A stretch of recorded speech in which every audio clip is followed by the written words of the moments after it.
Hi, everyone. Welcome to this episode of Claims Never Sleep. I'm your host, Meghan Henry, and joined by my co-host, Jen. Hey, Jen, what's going on? Not much. We are early in the week of a potential huge snowstorm. So when everyone's listening to this, it's historic, a storm of historic proportions. Yeah, so by the time this episode comes out, we can see if we really did get 2 feet of snow or if we got 2 inches of snow. So could go either way. You never know. But I don't know if I want to say it out loud, but I'm going to. I wouldn't mind like a monster snowstorm by me because we don't get them very often. And the timing looks enough that like there's not even a question there won't be school on Monday. So it's like you really can enjoy it. But then it needs to get to be like 60 degrees the next day and all melt. I don't know. That's fantastic. So, you know, one day of fun and then leaves then spring. Yes. But any event, today we have a very special guest today. We're joined by Rebecca Gregg. I have known Rebecca for like ever. She was a frequent guest on my prior podcast, and she's just dynamic. She's done so many amazing things with her career and her like how she's built her career, as she says, built her ladder herself. And I just love her. And if anyone listening, you might want to go to YouTube and just see her backdrop because her office is awesome. We've had a lot of guests lately with pretty awesome offices. I'm feeling like I really need to spruce this room up after looking at our guests' backgrounds. You do talk about how you're going to do it, so I talk about a lot of things. Yep. Well, in any event, let's bring Rebecca in. This is the Claims Never Sleep podcast, presented by Cruiser Mitchell, with your host, Meghan Henry. Good morning, Rebecca. Welcome to Claims Never Sleep. How are you? I'm so happy to have you. I'm doing great. Thanks for having me. It's good to see you again. Good to see you, Jen. It's awesome to see you. And for our listeners who aren't familiar, you and I are very familiar with each other. You were on my prior podcast at least twice, if not more. Mm-hmm. I think you were a very frequent guest of mine, one of my favorites, I should say. Thank you. And I'm thrilled to have you back on. And a lot has happened since we last talked. So, yeah. And people who listen now might not be familiar with your journey. So, you know, why don't you give us an idea, like how did I know how you got into claims, and I know your path, but not everyone listening does. So, you know, what was your path into the claims world? Into the claims world. Well, I think that a lot of people who get into insurance, maybe even most people, didn't really plan that was going to be their path growing up. I wanted to be a paleontologist, and actually I was working in paleontology when this kind of started. I worked in a dinosaur exhibit at a museum, and I did educational programming. I was the girl on the microphone talking about the T-Rex and taking teachers to dinosaur digs in South Dakota. And it was a fun job. I made $7.25 an hour.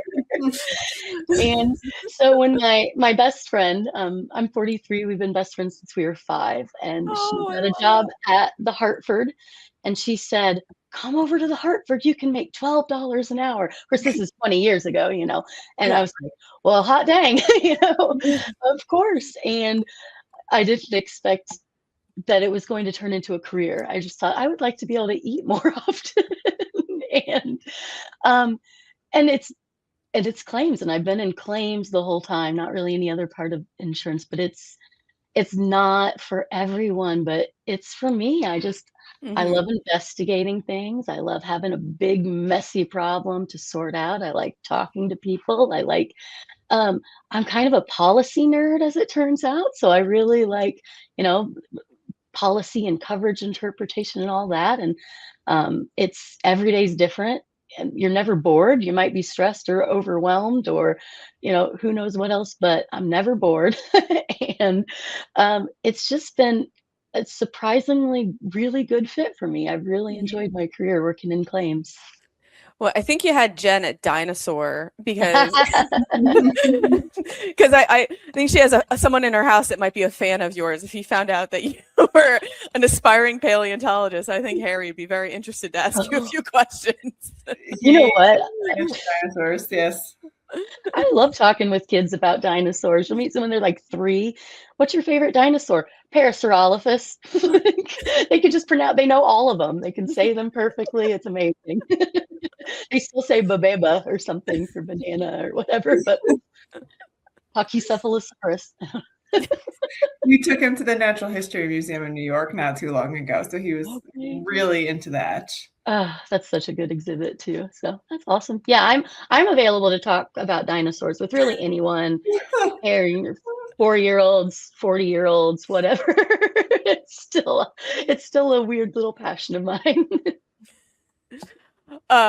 So okay, but take us through a little bit. So you start at the Hartford making a whopping, $12 an hour, and then you find that, well, okay, I have a passion for this, but you don't stay there. Like you've moved and you've managed to not manage, but you've successfully made very strategic and smart moves for yourself, that you are creating opportunities for yourself and climbing up. And I love when I see stories like that. And not that it's any surprise that that's the path that you've made for yourself. But where did you go from the Hartford? You were there for a little while, and then what was your next step? Yeah, I was there for about 5 years. I mean, I started at the very beginning. I was the person taking first notice of loss calls over the phone, and I don't know how good I was at it at first, but I guess I did well enough because I was there in that department for, just a few months, and then I went to total loss. I did catastrophe. I did, you know, I think I was there for almost 5 years, and then after that, I went on to State Farm, and I made a number of moves. I was at State Farm for about the same amount of time as well, and I did complex property and coverage. I was in a really unique department at the time. It was the only one that State Farm had where we did like just really interesting coverage questions and policy interpretation, and everything needed a reservation of rights. And yeah, that's when I really started to enjoy coverage and policies. But I mean, over the years, I've continued in claims, and I've just pursued the things that I'm passionate about, and I always want to learn more. I'm a big learner, I just want to know everything about everything, and I want to be. If I'm doing a job, I want to be the best at it, and I want to be the best claims adjuster, and I would excel. And then I look for another challenge, whether it's within my current role, something that can stretch me and give me more skills, being a mentor to other people in the department. But I guess I'm just kind of greedy for knowledge, and I really enjoy, just as I've specialized through things. I started working in commercial trucking, and I found that I really love trucking. I'm really still involved in the trucking industry and and a number of professional organizations, and it's been my passion since for about 10 years or so, as I've kind of specialized in that. But over the years, I've done just pretty much anything you can do in property and casualty claims, just because I want to know how it all works and know how to do it. And so I guess the past quarter or so of my career, I've kind of taken a turn from claim adjusting, transitioning into leadership, and then transitioning into something a little different for me. I've had a lot of great opportunities, and some of them have come to me. Some of them have been things that I've pursued. But I'm at a TPA right now, and it's a newer TPA. I mean, it's been around for a couple of years, and it's got a great model. It's a full service TPA. It's family owned.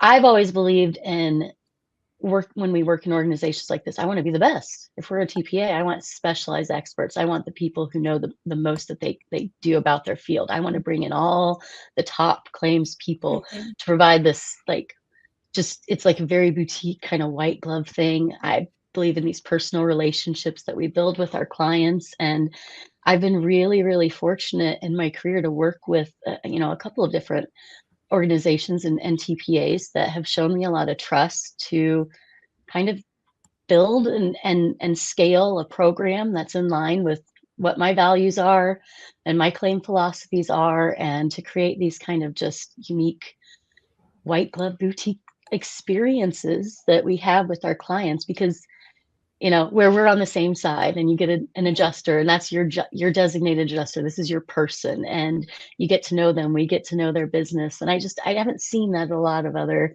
insurance companies. And so I don't know, it's not necessarily modeled off anything other than just kind of what I feel is right and what I feel like people respond to. But that's kind of been the turn that my career has taken, moving into more of a strategic role, an operations role, a building type role. And I absolutely love it. So it's been a really fun, fast moving few years since I was last on your podcast.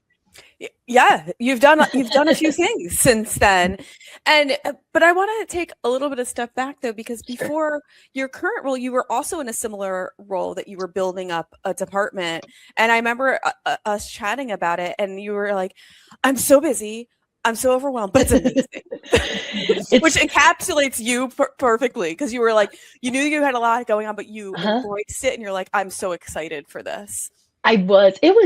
It was absolutely fantastic. I'm not there anymore. They went in a different direction with leadership and just overall company restructuring. And so it's, we've talked about that. I got laid off this past summer in July, but there are no hard feelings. It's a great company. They showed me a lot of trust, and it was such a one of a kind experience that when we first started talking about it, they were looking for a transportation adjuster, which that's my bread and butter. Transportation litigation, large loss. Give me the worst of the worst. Give me some claims. But they started talking about this program they wanted to build. They did occupational accident claims, and they wanted to get into property and casualty. And I just got so excited about what they were trying to build. And I had leadership experience, but I had never. And I'd scaled a TPA, I came in early and helped build it and hire and create, some KPIs and best practices and stuff like that. But I'd never done it on my own. And what they wanted to build was completely from the ground up. Like just so many things that didn't exist. I'd never done anything like it before. I knew what we needed. I know from working in claims for so long that this is what a good organization looks like. And I've been fortunate to work at another TPA where I saw this is what happens when it works really well. And so I had all that, just kind of unique experience working in those different environments to where I had this vision about what it would be like. I'm going to be honest, I didn't think they were going to hire me because I hadn't done it before, but I got so excited. We talked for hours, probably just going on about.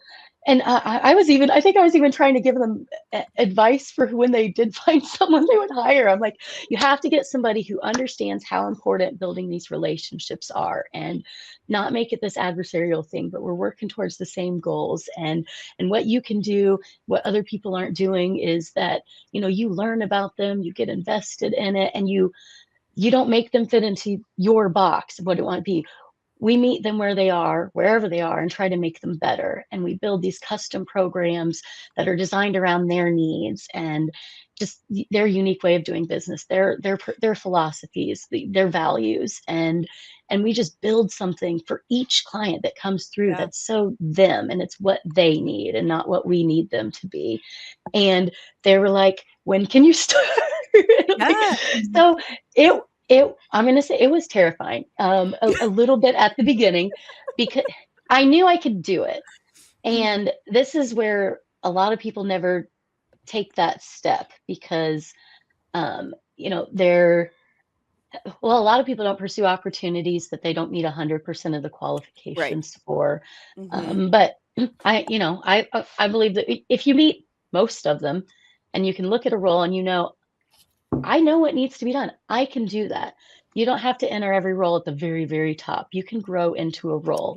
And so I wasn't starting at the very beginning. I actually did have a lot of knowledge and experience, and I'm an agent of chaos, and I love I love that. It would not be ideal for a lot of people, but it was exactly what I loved. Every day was different. Every day there was something new that needed to be done that hadn't been done before, that sometimes I didn't know what it was, but I would figure it out and I would do it, and it worked out really well. The first 6 months, I had some imposter syndrome. It was sometimes there was one of our big insurance partners who was, Rebecca, when can we see a bordereau report from you? I'm like, oh, I guess I'm doing a bordereau report. I'm like, well, let me put one together and I will get it to you. And why don't you give me some feedback and we'll see which, what we want to keep in, what we want to take out and, refine it. And then we get off the phone and I'm Googling, what the heck is a bordereau report? Right. I didn't know. Now Right. I know. I've made a billion of them. I've created templates for them. I've designed them, but I didn't at the time. But I learned because I just dive in and I learn it all and then want to be an expert about it all. And I made one and I sent the email. I thought I did everything it needed to be done, but I was nervous. But I sent it off to them. I'm like pulling my hair out, chewing my nails, and I get a thanks. I'm like, oh, okay, I can do this. So after, the first few months, I had a few things like that where I'm like, I think my instincts are pretty good for this. And a lot of this, some of it's common sense and some of it is just having the foresight to see what you're going to need down the road and making sure that you've got a plan for those things. But after it was very much building the rocket ship after it took off. I had a client my very first day. I didn't even have a claim system yet, but man, we did it. We did it. We won some big accounts. We had great clients. We handled a ton of claims. We hired a lot of people and had a lot of growth. And man, it was just an amazing experience. And I'm kind of carrying that on now with a company that's a little bit more established. Obviously, they've been around. They've got some more experience doing some of these things. I don't have to reinvent the wheel with it, but I get to, bring kind of my philosophies and build this around. Okay, this is how we be the best of the best, and this is how we really meet our clients and really provide the service that they need us to do and really listen to them about what their frustrations are. And it's such a, you figure it out as you go, some things, because sometimes you have to figure things out when you're a listener and when you're listening to what people want and what they need, then you're going to have to pivot and you're going to have to make new plans and you're going to have to respond to that. And so, it's a very collaborative learning experience, even as we're creating stuff. So it's not a lot of people get a chance to build a claims organization once, let alone, build or scale 2 or 3 of them. And so I'm very, very fortunate to have been able to do that. And, that people trusted me to do it and took a chance on me, the first time around that I did this. But yeah, it's just been such a good, unique fit, and I really love it. So what's funny is I'm surprised that you said, because I wrote down on my notes here, no imposter syndrome. And then when you said I had some imposter syndrome, I'm like, I don't hear that. That is not what I took away from that. I was like, wow, because it feels to me is like you knew you were comfortable in your role. I think because you like digging in so much and you like learning that. I don't think the way I evaluate it is like you didn't have imposter syndrome because you're like, if I don't know, I don't know. I'm going to figure it out. And me, I'm like, and you belong. Every sense of you belong there. But I just struck me when you said you had imposter syndrome. I'm like, I'm not hearing that. I think everybody does. I think everybody does. I think that's a stage of adulthood that we all do until we get to the age. I recently, entered my 40s, and something happens when you get to be in your 40s. I swear, I found that confidence, and I realized at some point that, in a lot of ways, we're all just kind of making things up as we go. But I've had enough life experiences now that I can kind of trust my past and future self to do some of these things. And yes, there's some imposter syndrome, but I'll also tell you about how I approach things that I don't know. I never pretend like I know something that I don't know how to do. I'll figure it out, but being genuine and being honest and open about those things is, one of my strengths, really, I think, to build trust with people. And I just can't be like that. But, fortunately, I know that I do have a lot of technical skills, and I think that I have a good mind for sorting out the things that are important and seeing what the next steps would be. And so I kind of had to get some age and some wisdom to trust myself instead of, letting those kind of nagging doubts and things creep in. So I and I think that makes me a good manager too when I have direct reports. Yeah. And, I think there's been generational shifts with that, but that could be a whole other show, really, Megan. So, but but like it's shaped my leadership style because if I have people who come to me, I think a lot of generations and people in the past would say something to be authoritative and like this is the way it's going to be and you're going to do it, and it doesn't always you know hit the mark with everything. But me, you come to me with a problem. Well, first, I hope you have a suggestion about what you want to do with it, because I don't want to, start at the very beginning figuring this stuff out. I want my people who work for me to do some of that Right. thinking and problem solving. But, sometimes we just have to figure it out, and they'll come to me. And sometimes I know and sometimes I don't know. But if I don't know, I'm going to say, I'm not sure. I might have a theory, but I'm gonna find out, and then I find out and I follow up on it. And then I think that's important to do with even your clients. I've been asked things by clients and I really want to impress them. Maybe this is a prospective client. I want to win their business. I like their business. I think we could do a really great thing with it. I want to impress them. But if they ask me something I don't know, I'm not going to make something up. I'm going to find out and then I'm going to follow up with them and let them know what I found out. And I think that helps with credibility too. Oh, Because when I yeah. do say that I know what I'm talking about, I hope they know that I really do, because I would let you Yeah. know if I didn't. And so that's just kind of my whole approach, is just I don't need to pretend to be somebody else, and I may be a little extra sometimes and maybe a little quirky or something like that, but you know what you're gonna get with me. And so when I'm talking with you about claims and litigation strategy and organizational structure and stuff like that, then I'm bringing my whole self to the conversation Yeah. and the sum of all my experiences too. So And I think too, though, when you're disingenuous and you're like, oh yeah, I know that. Oh, I've done that. People can see right through it. yes. Like it's much better being like, I've heard about that, but I don't know that much about it yet. Mm-hmm. Like, Yeah, absolutely. And I don't know how that does you any favors, because people can tell, people can sense it. Now, sometimes, and not everybody's going to respond to everything the same way. Some people might hear me say I don't know the answer to something and just be like, well, what good is she? Like, she doesn't know this thing. I'm not going to go with somebody who doesn't know everything about this thing. Okay, I'm being honest with you though. And I will find out if there's something that yeah, I need to know. But I'm not gonna lose sleep over it. I right. want to win their trust because I want to be a trustworthy person. And so Yeah. being a trustworthy person, you have to be, genuine about your responses and thoughtful about the answers that you give, and realistic about the kind of expectations that you're setting. And I mean, not only is that just that's just kind of how I do things, because I'm a terrible liar um, and I don't like to pretend to be something I'm not. I can't be anyone but myself. None of us Mhm. can. So, No.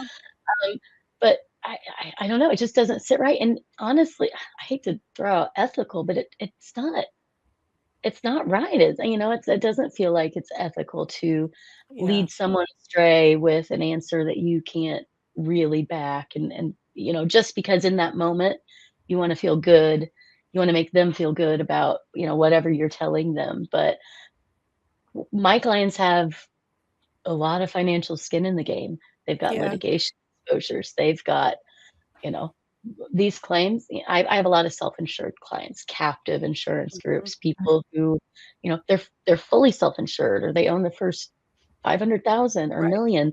Like, it's not right for me to pretend like I know what I'm talking about if I don't, Right. because that has consequences for them.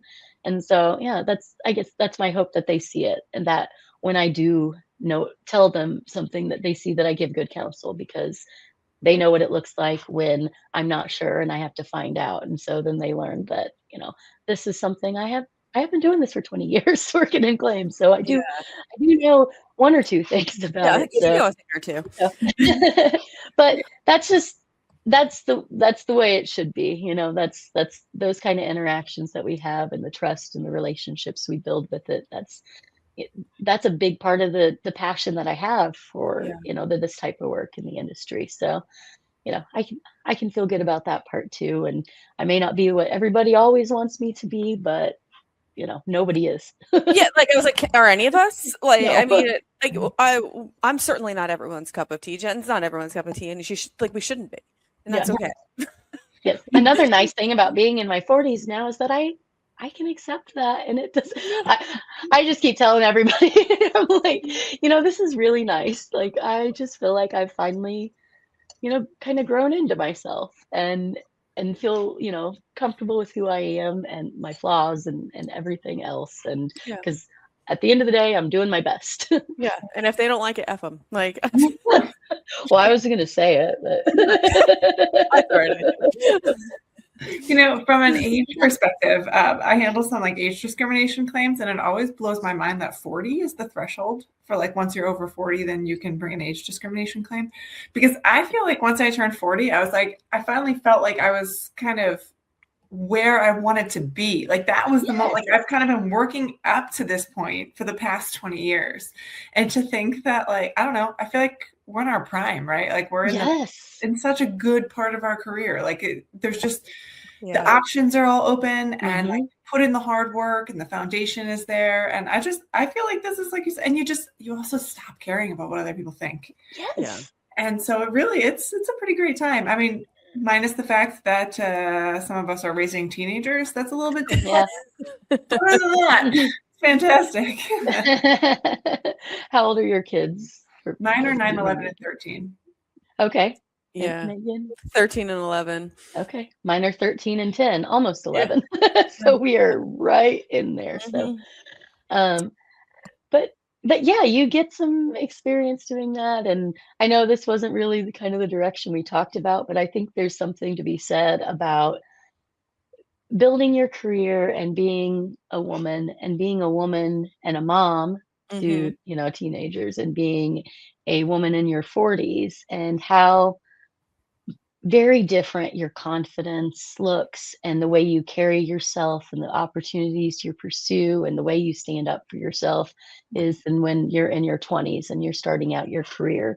And so this is just a great time for all of us to be mentors to other people who are coming up in their careers. And especially when we're all kind of at this intersection of very male dominated things, law and trucking and insurance and all of these things. And to, and all of us, like, you do such a great job at having a voice that's heard in this industry, and having people, who listen to you because you stand on the experience that you have and the knowledge that you have. And so I don't know, I'm just kind of proud of all of us for being able to find that voice and that confidence, because you have to make people make space for you too.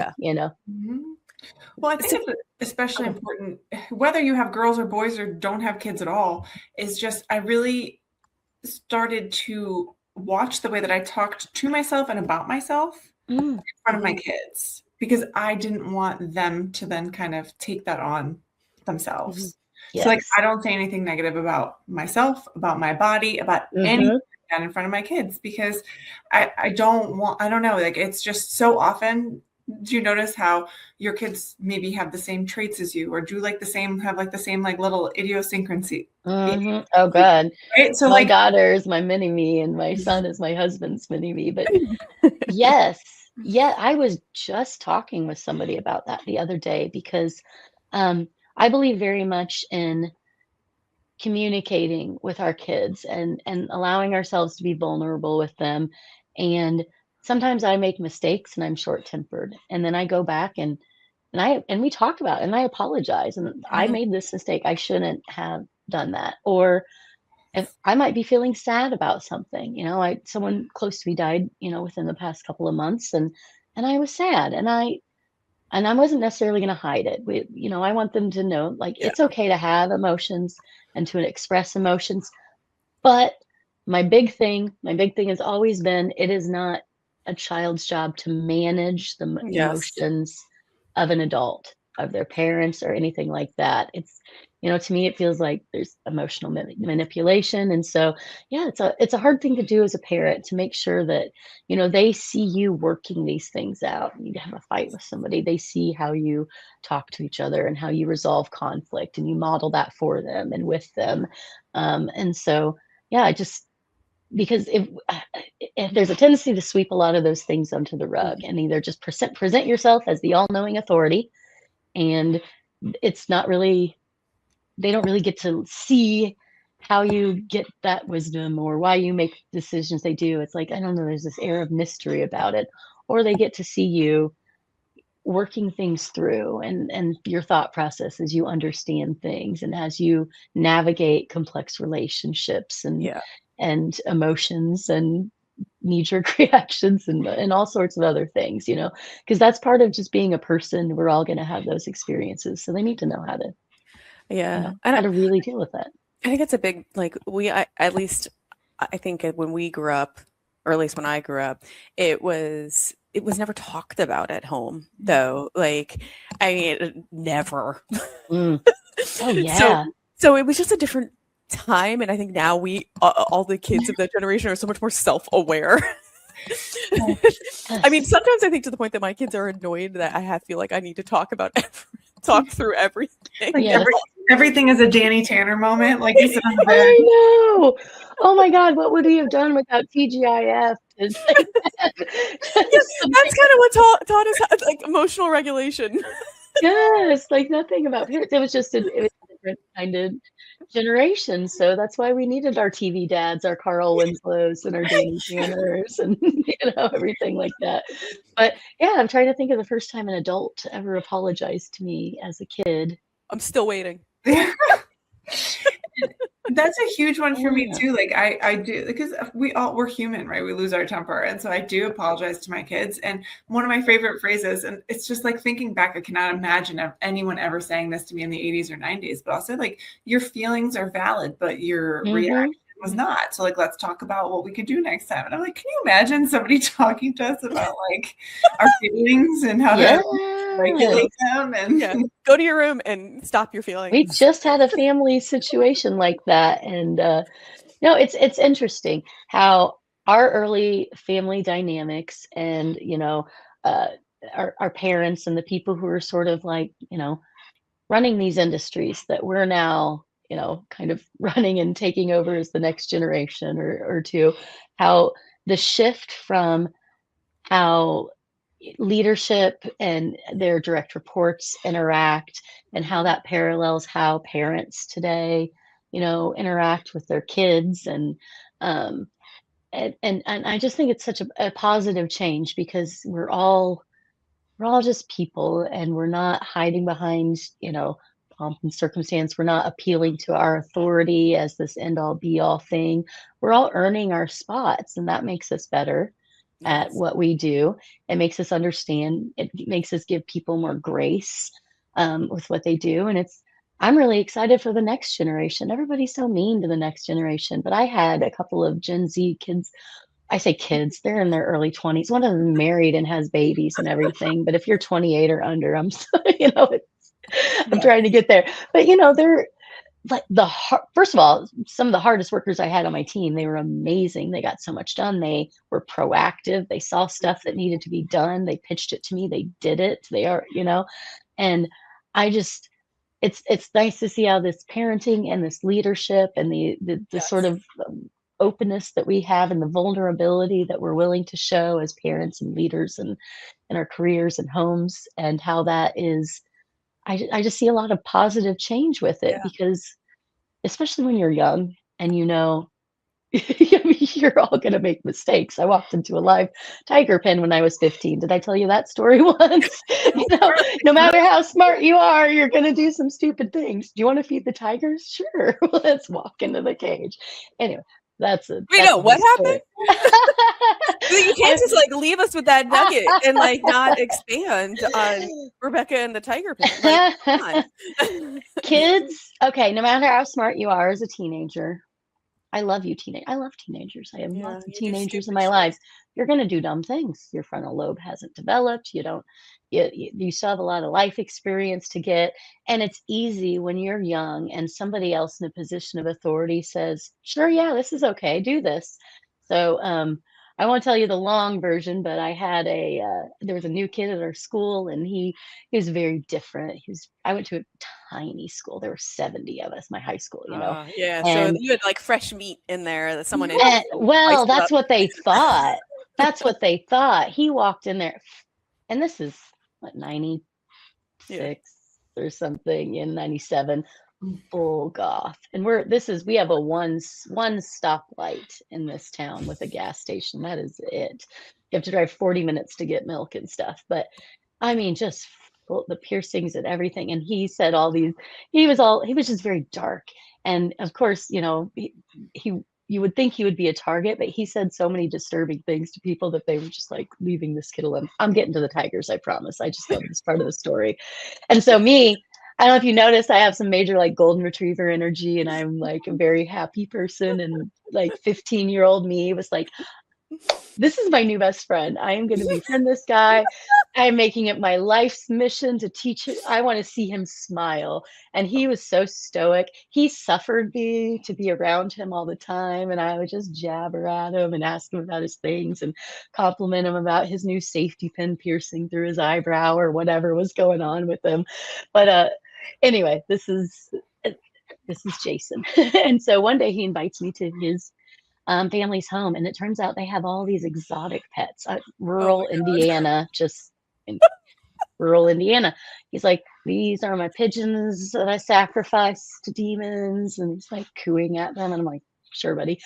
These are my ring-tailed lemurs. He had a bunch of peacocks, other kinds of monkeys, like an emu, and then 2 tigers. It was like in a kid's cartoon book. You see those big concrete pens with the bars on the front. 2 tigers. And he's like, do you want to feed the tigers? I'm like, they're kitty shaped. I want to pet them. I'm like, of course I want to feed the tigers. He asked if I wanted to do it. So surely it must be okay, right? So he gives me 2 steaks, like big old steaks. And I'm walking into the tiger. He opens the door. I walk into the tiger pen. The tigers rush me and they each grab a steak. And I'm like, okay, but then one of them gets my sweater. He gets my sweater. And have you ever seen a tiger up close, like a tiger's head right by you? Do you know how big a tiger's head they're giant, is? Yes. And their teeth, and it's here, and it's progressively like pulling in more and more of my sweater. And I'm like, I'm going to get eaten by this tiger. So how did I end up in this situation? Because teenagers are dumb. So I had to do one of these like swoop things out of my sweater and rushed out. Like he opened the door and slammed it behind me, and then I'm standing in there in my jeans and a bra. He had to take his shirt off and give it to me. And I only had a tiny little scratch. It didn't leave a scar, and I don't know. It was so dumb. And did you tell your parents? I did see him smile that day. So there was that. I almost killed that girl. I have been carrying this for about 30 years. I've never told my mom. Please don't tell her. Yeah, well, don't tell her to tune in. You would be amazed at her ability to worry like after the fact about these like things. What if there's like an underlying infection that's just been waiting to I know. No, but no. So kids are Wait, hang on. So after this happened, like, what was your follow-up with the new goth kid? Like, did you still were you like, I'm done hanging out with tiger kids? Oh no, like, I got to see the tigers. I mean, it was a harrowing experience, but it's like real life Tiger King. And right, yeah. Like they should do another episode and feature. No, I think he actually he became a mortician. He moved to Florida and became a mortician. Tracks. That is the exact career I would have pegged for him. Yeah. So, but no, I remained his, cheerful little like confidant. And, but yeah, no, those were weird times. And I'm not even entirely sure how we got there other than that. Well, I'm glad we did. Some kids, I always talk that we get off topic, and this is probably the we always most do. I I forgot. know that's all my fault, but No, I love it. I think there was some thing I was going to bring all together about, Kids being kids. stupid. I have a lot of hope for kids today, but They're still gonna do there's stupid some shit. learning and there's some growth to do, because just inherent with being 15 or something, you're just, I know. it's going to take a little bit for the problem solving and the prefrontal cortex and all that stuff to catch up. I And know. that is why there's Life 360. Yeah, but that still doesn't tell you that there's tigers in the backyard. Right. Fair. You just know where they are. So I wanted to pivot though a little bit though, because we or really just get back on track. So you'd mentioned though you were at your prior TPA, and then they had gone in a different direction, but there is a good story in there too, because you and I were talking about it, how you got laid off and you quickly saw the power of networking in LinkedIn and how it worked for you, and then it also created a passion for you, a side passion in addition to your current passion. So let's talk a little bit about that. Like, so I want you to tell the story of what happened. You post on LinkedIn that you're looking for new opportunities. Sure. It was like you were off to the races. Yeah, it was amazing. And so this happened because of steps that I took, years in the past, and I didn't even know what I was doing necessarily. I was just getting into some more complex trucking litigation, wrongful deaths, and large loss, and I wanted to know everything about it. I'm like, if I'm going to be this kind of adjuster, I want to be the best trucking adjuster that there is. And so I started, I guess what I was doing is building my professional brand, even if I didn't know it. I thought about, this is what I'm passionate about. This is what I'm good at. This is what I want to be known for. And those are really the first 3 steps in finding out like what your brand is going to be. And so I'm started being very deliberate in my networking, to connect with people who did this sort of thing, so I could learn more and make connections, within that part of the industry, and learning. I was learning more about it and posting articles on LinkedIn. So, I started to really grow my network, and I continue to do that, to be relevant, to learn. There's so many. So I could name 15 of them right off the top of my head. So many great people in this industry who are really substantially contributing to helping us make it better, to understand it better, to learn from each other. We're sharing more things than we ever shared before, instead of everybody keeping their cards close to their vest. But yeah, I was fortunate to build this really, really great network and support system. And so when I got laid off, and I knew it was coming. I could kind of read the writing on the walls, and I don't do secrets and deception and playing games and stuff. And I know they weren't either. It's just, it was a sensitive situation, but I ended up going to the owners and everybody, and because I could just tell that, like, they wanted to go a different direction with somebody. I'm a little expensive for then, and the bones had been built, and now I think that, for whatever reason, we, again, good terms, but I could see that I was probably going to be leaving soon. So I went to them all and I said, hey, I just want to let you know that I understand I'm probably not going to be here long term. I get it, and I understand that. I want you to know that I really care about this place. I'm really proud of what we've been able to build.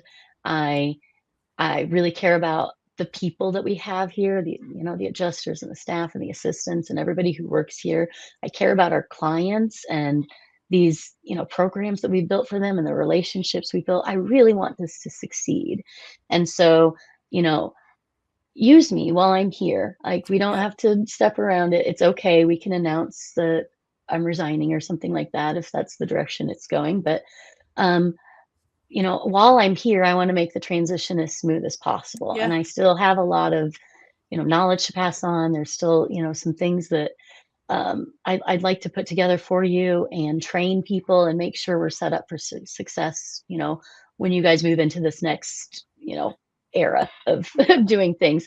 And at first, I mean, it's an awkward conversation to have, but Sure. I'm like, this Yeah. is where it's going. And it was true, I want it to be successful. Um, and so I ended up, they were like, oh, that's really cool of you, actually. Thank you.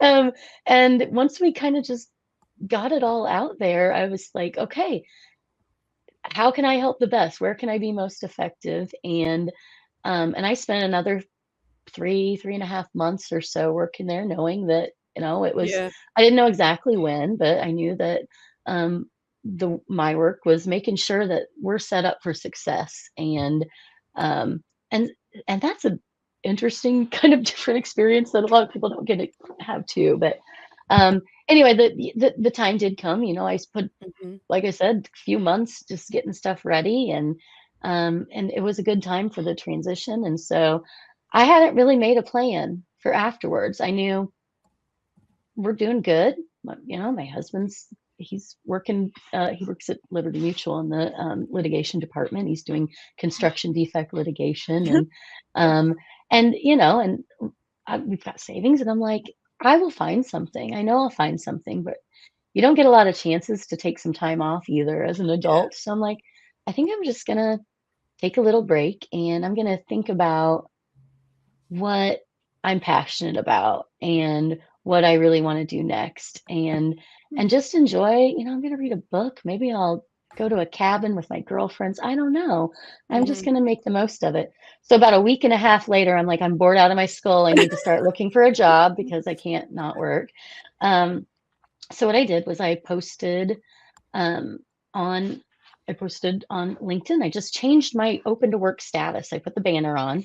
Said, hey everybody, I'm looking for a new opportunity. My time here has come to an end. These are the kind of roles I'm looking for. And I mean, that was it. It was about 2 o'clock on a Wednesday afternoon.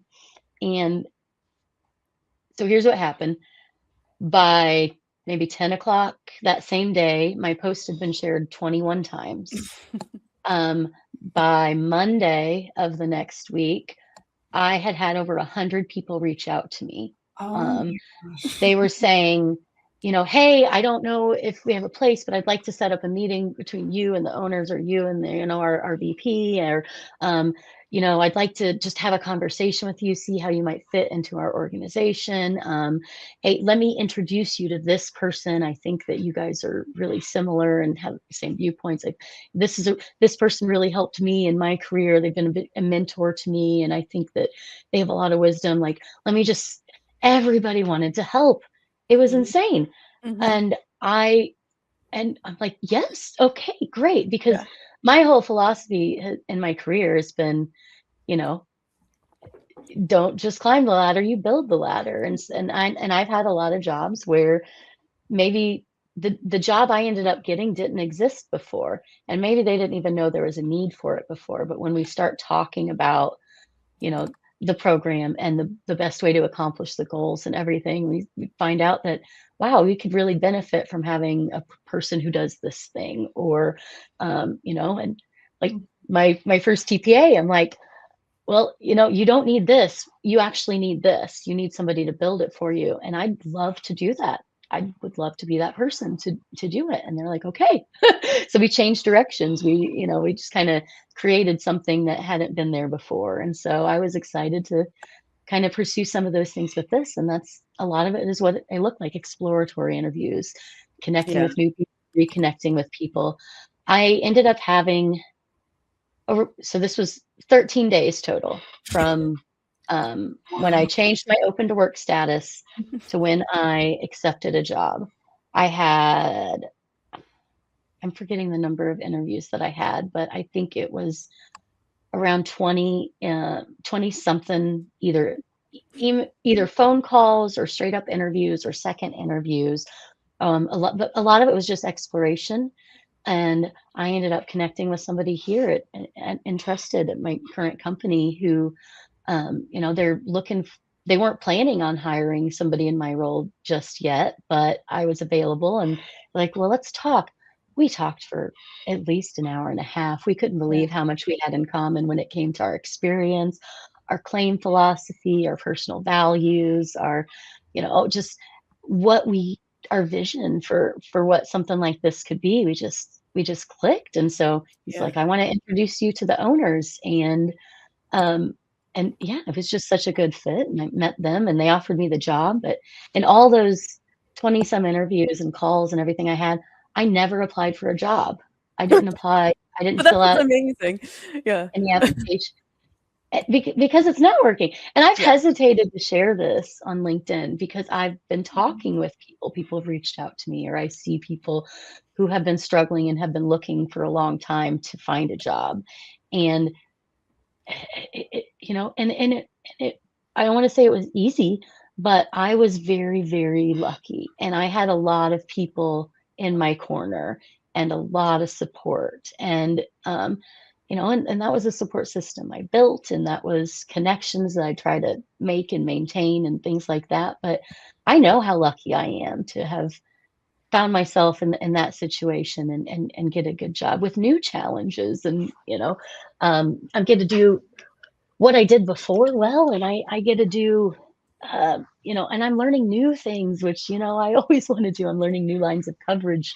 We're getting into tribal and sports and entertainment and all these just really interesting things that I'm like, well, tribal's really complex, and I've Yeah. had some experience with it, but now I want to learn everything about it. These are all sovereign nations. They have their own laws, they have Right. their own culture. Mhm. There's even just the way that information is presented and digested, and the navigating the complex relationships and everything there, and being respectful of the culture and Mhm. appreciating what they have, and trying to you know see how we can you know help make that better to meet those needs and that they have there. It's just been great. I've just really enjoyed that experience and feeling like, wow, we can really do something cool together with these things. And I get to, you know, turn my Wikipedia brain on and just like learn a whole bunch of new stuff too. So that's been fun.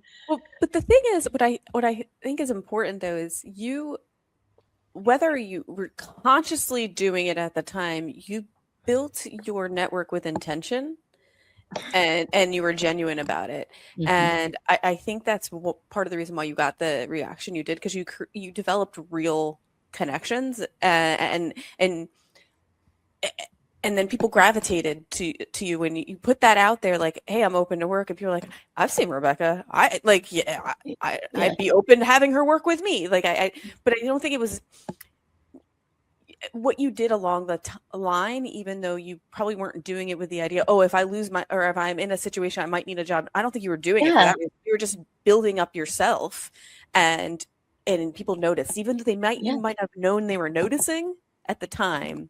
They were watching. Yeah. I was bidding myself, and I've made a lot of friends Yeah, in this that's how we industry. met. I know. I know. And I've met a lot of just really smart, knowledgeable people about it who, gosh, some of them even, technically kind of competitors for me. But like at the end of the day, like this is a brilliant person who does great things for their organization and, is and can be a mentor to me because we're still, industry people supporting industry people, and we're women supporting women. Um, and I can't remove myself and my emotions and my relationships and my friendships and everything that I build along the way too. But Mhm. and one other thing, I think you wanted me to talk about this, an interesting thing that happened after I accepted this job.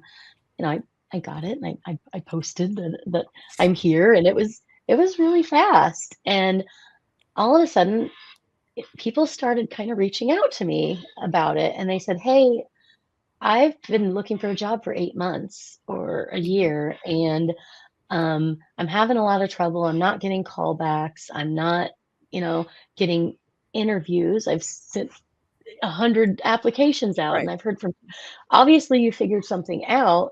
you know what did you do? And so I just kind of, and I didn't start a business really. I'm not making money off this, but Right. I do enjoy being a mentor and coaching people and kind of helping them find their passion about stuff because we get one life and you don't want to just do it going to a job. You want to find out what you what you love and what you're passionate about and what your skills are and how you can put all those together to be your best self, to be your happiest self, to be your most productive self. And Yeah. if you're going to work, at least 40 hours a week or something like that, then why not do it should be fulfilling. So yeah, they'd reach out to me and I started doing some career kind of coaching and consulting, but it's not like, oh, let's do a mock interview or let me revamp your resume or make these little changes, these just one-off situational things. I don't know if they were prepared for it, but it was like, we're going to sit down and we're going to talk about your your career so far, what your journey's looked like. What have you loved about this? What have you not liked about it? What are you passionate about? Like when you bring the best parts of yourself to your job, what does that look like? What are those parts?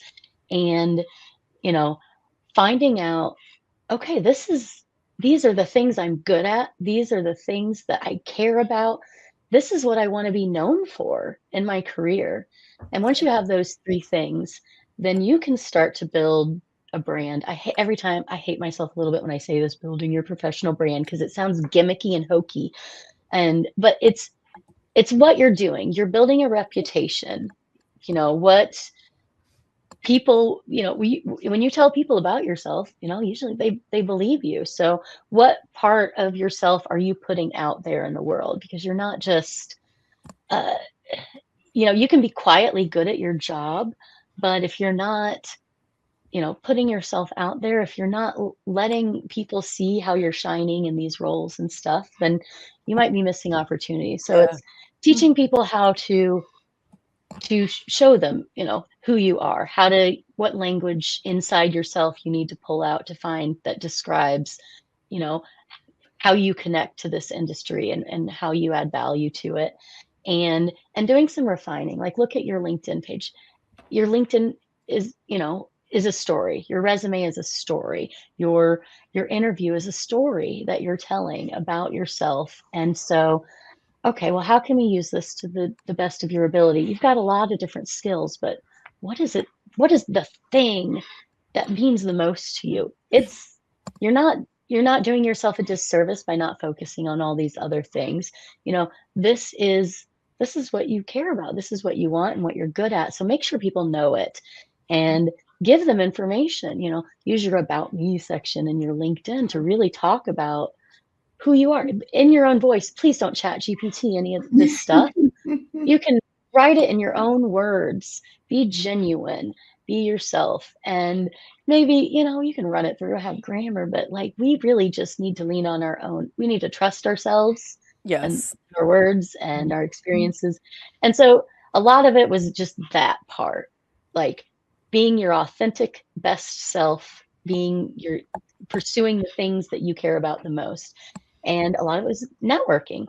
Okay, how do you build a professional network? So you have this support system in place. And it's not a self-serving thing like, you might lose a job and now you have people who will help you find one.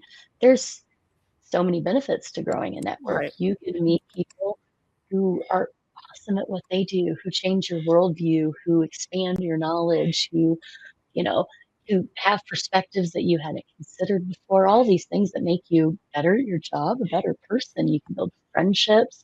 I have lots of friends in this industry and we don't really work together. Right. We might work with TIDA and, we might share committees together or go to conferences at the same time. But, these are just people who we're alike. We care about what we're doing. We care about making sure that we're doing a good job. And I found so much meaning in those friendships and everything that I've built too. Yeah. And we work together. Hey, I need a recommendation in this state. Hey, do you have any case law about this? Have you ever had a situation where this thing has happened and we all help each other? And so there's so many things that your network can do. You don't have to be just an island trying to navigate everything on yourself. by yourself. And then finally, we talk about how to be proactive. A lot of people shy away from pursuing Mhm. something if they think, well, they're going to see that I have only been doing this for 3 years and not 5, and they're not going to go with me. But can you do it? But do you Right. understand?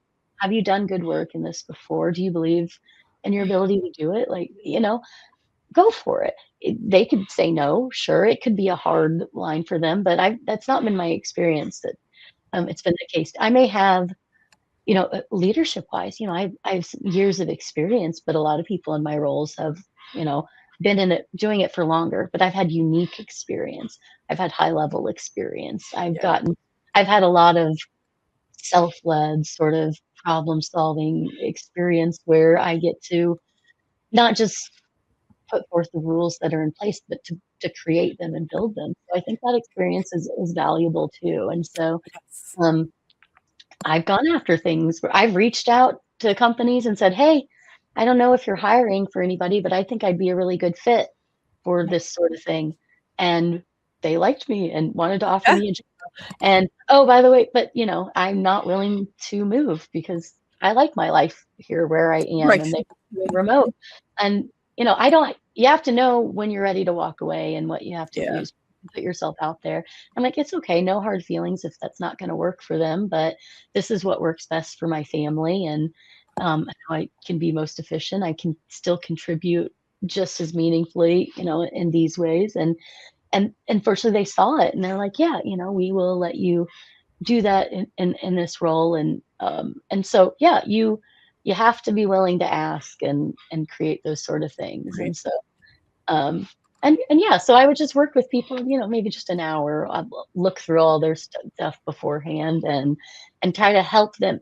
And then it's interactive. I'm not just saying fix this, underlining this, crossing this out, putting a word in here. It's they're leading this and they're learning about themselves as they do it, and then Yeah. they're determining the next steps with, kind of some of these things that they can keep in mind, and change their perspective a little bit about, um, maybe learning to find a little confidence in what you have, and Yeah. not other people tell you who you are, and whether or not your skills are sufficient or you're talented enough, or something like that. You got to have positive self energy for those sort of things. But I So think the fact that you do this in your free time, I don't know when that is, but you have some, and you do it in your free time just out of your own passion. And I think that, like, it shines through too, because you're doing it just because you want to. well, Like, you don't thanks. have to do any of this.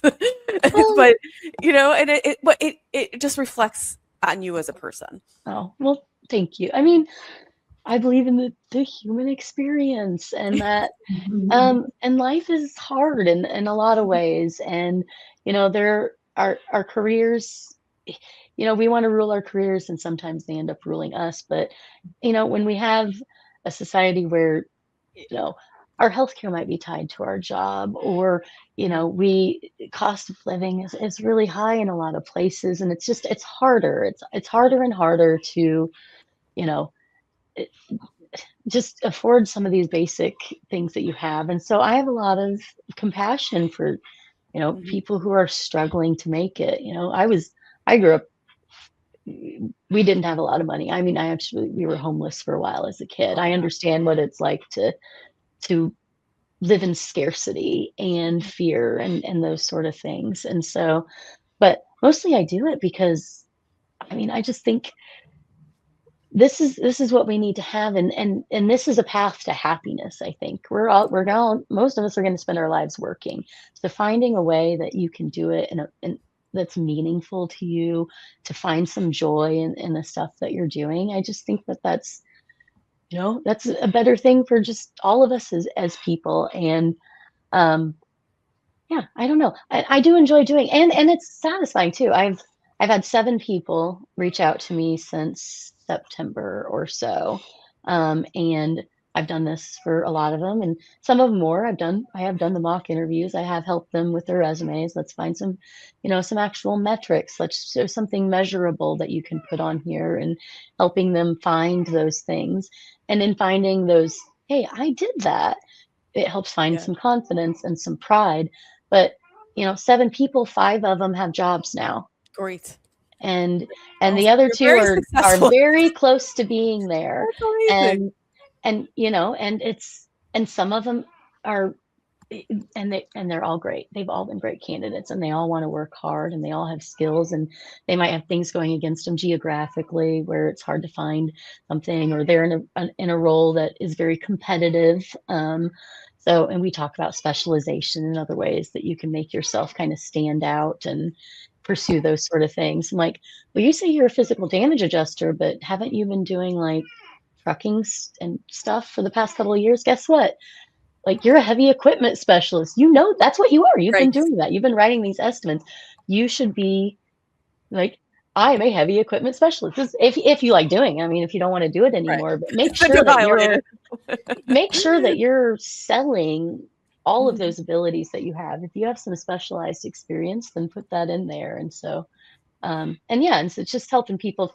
It's almost like people need permission to do some of those things. And just in coming in and giving them permission to have good self-energy, to speak confidently about your abilities, to pursue something because you know that you can do a good job at it, and you think you deserve it. And that, if I had a shot at doing this, I really think I'd be great. And I don't know what it is about our world sometimes where people don't want to allow themselves to have those kind of thoughts and to give them permission. But sometimes they just need somebody to say, yeah, you got this. I think sometimes you just need a cheerleader just to help you motivate and realize your own value and worth. Yep. And I had great mentors too. I had a really, really great mentor when I was at State Farm. His name was Larry Dollison. And man, just learning by his example, the way that he treated everybody with compassion, the way he paid attention to what was going on. I mean, he was battling cancer, and it was very, it made him weak, and it was just a very, very difficult time. And he eventually lost that battle. But even when he was he was going through it. He'd had surgery. He's weak. He would still walk around. He'd walk past my desk, and I had a new picture, pinned up on my cubicle. And he goes, "Is that Eric? Has he lost some weight?" He noticed this new picture of my husband that's just held up by a thumbtack, and noticed that he lost weight. And because he's observant, because he paid attention to our lives and his adjusters, and he cared about everybody who was there. And I'm like, he's just been my example, somebody who's just like, you can be strong. You can be a strong leader. You can be a knowledgeable leader, and you don't have to raise your voice once. You don't have to put anybody down once. You can show people that you care. You can be the kind of person that you want to be. You can be a good person, and you can be genuine and have these interactions and be a strong leader and be the kind of leader that people need you to be too. So like, I think about him every week, really. Yeah. I'm going to start thinking about him too. just amazing. I'm so glad I had the opportunity to work with him when I did, because everybody needs a good, strong mentor like that. So I don't know if I'm, Larry's level, where, because he was just such an amazing, dynamic person. But I try to be a mentor, and, to people who are coming up, because I benefited from that. And also it makes our industry better too. We need talent. We need people who are willing to chase those things, who are willing to learn more and learn more and learn more, and learn from others about how they can be best at what they do, how they can work with their clients, their insureds the best. And so, I believe in this industry too, and making it better and doing the best job we can. Insurance doesn't always get a good rap. Trucking, which I worked in a lot, it's not my only area, but it's it's kind of my baby. And those claims are difficult, and we can all benefit from sharing that knowledge and experience. And in order to do that, you need to find your voice to be able to do. Yes. Well, Rebecca, the insurance industry is lucky to have you. Thank you. And we are pretty much we are out of time, but foreshadowing we're going to have you come back on, and we're going to even dig into more into claims. But I really wanted today to talk about just you and your career journey, and and how you took a negative and made it a giant positive. And I love talking to you, and I'm so glad you came back on and joined us. Thank you. I love talking to you too. I'm sorry. You always know when you bring me on here that I'm chatty and I like attention. I love your just chatting. keep talking and talking. Oh. So I'm sorry. And I didn't get to hear as much from Jen, so I'm sorry, but we will talk after this too. So, but thank you so much for having me on again. It's been a while, but it's really nice to be here, and I'm looking forward to our next one.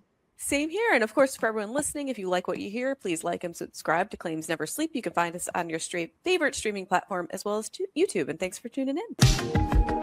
This is the Claims Never Sleep podcast, presented by Cruiser Mitchell, with your host, Meghan Henry.